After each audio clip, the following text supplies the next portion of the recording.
Allah Bəqərə surəsi 214-də buyurur ki: "Əm hasibtum an tadkhulul cennete və lemma ya'tikum masalul ladina khalam min qablikum."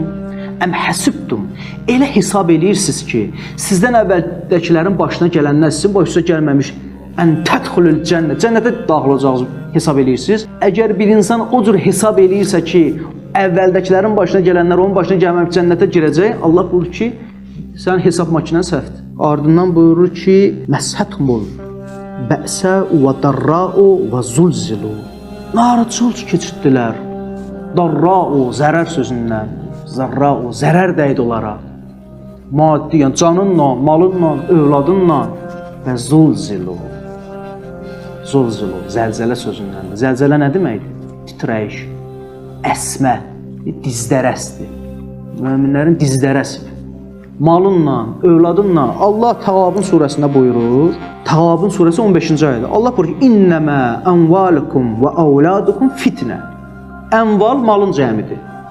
Övlad vələdin cəmidir, övladlarınız yəni. Allah buyurur ki, mallarınızla, övladlarınızla nədir sizin üçün? Fitnə, fitnədir. Övlad fitnədir ki. Yəni nədir? Yəni imtihandır. Vallahu indaha ecrun azim. Həqiqətən Allah yanında olan daha əzəmətlidir. Axı ölürəm övladımdan ötürüsü, onun sevgisi mənim qəlbimə. Allah buyurur ki, mənim sevgim daha böyükdür. Sən bilmirsən. Mənim yanımda olan daha böyükdür o övlad sevgisindən. O fitnədir bir dənə. O sevgi fitnədir. Bir imtihan vasitəsidir. Canından qorxursan, Allah ki, mən vermişəm. Malından qorxursan, mən vermişəm. Övladını sevirsən, mən vermişəm. Hamısı mənimdir, sənin heç nəyin yoxdur.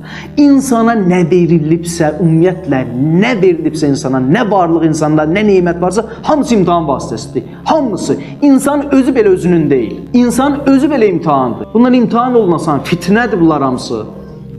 Maldır, candır, övladdır, nə ilə ki qorxursan, onlar hamısı nədir? Fitnədir.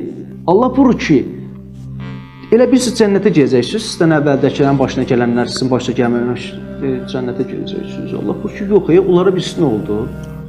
Pislik onlara toxundu, zərər toxundu. Onların zulzilu deyil, dizdərəsdir. Qorxusuz mümkün deyil, yaşayacaqsan, həqiqi möminsən, Allah möminlər haqqında danışır da, həqiqi möminlər haqqında danışır da, deyir, onların dizdərəsdir. O qədər İslam üçün mübarizə apardılar, İslamı aradan aparmaq istəyənlərin qabağında dağ kimi durdular. Qorxu da oldu, bəli, insan da ola bilər də, zulzil ola bilər də. Həttə yəqulur rəsul vəllədinə əmənu məh. Hətta Allahın peyğəmbəri vəllədinə məh, o kəslər ki, o peyğəmbərlə bir yerdə idilər. Onlar dedilər, mətə nəsrullah, nə oldu ya, Allahın köməyi gəlmədi? Allahın köməyi nə vaxt insan istəyir? Ümumiyyətlə, köməyi nə vaxt istəyirlər? İnsan çarəsiz vəziyyətə niyə düşür? Oturub düşür, yoxsa iş görəndə düşür?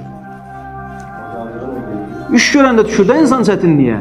Allah buyurur ki, Peyğəmbər və onunla bir yerdə olanlar dedilər, mətə nəsrullah, nə oldu Allahın köməyi? Yəni biz bura qədər bacardıq. Buradan o tərəfə nədir? Allah aparır. Biz əlimizdən gələni eləməliyik.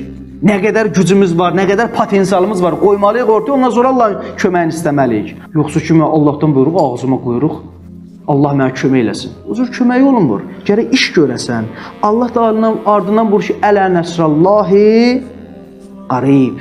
Bilin, Allahın nəsri nədir? Qarib, yaxındır. Biz o deyilik. Biz kim odur? Yoxsa biz çıxaq, hamı çıxaq gedib. Görür ki, o kimdir ki, gəlsin, gözləyək onu. Deyir, lazım gəlsə filan şey, lazım da gəlib çıxmır. And olsun bu məscidə, and olsun bu məscidin sahibinə deyirəm. Bunun əminliklə, yəqinim var deyirəm. Bu günləri İslamı, İslam adına danışanlar vurur. Onlardan çox İslama ziyan vuran yoxdur. Tarix boyda bu cür olub. Həzrət Əlini o cür vurdular. İmam Həsəni o cür vurdular. Evin içindən vurdular İmam Həsəni. İmam Hüseyni onu dəvət eləyənlər qətlə yetirdilər. Yəni müsəlmanlar, yəni namaz qılanlar. Hardadır Yusufimiz gəlsin. Onlar vurdular İmam Hüseyni. Meydanda tək qaldı.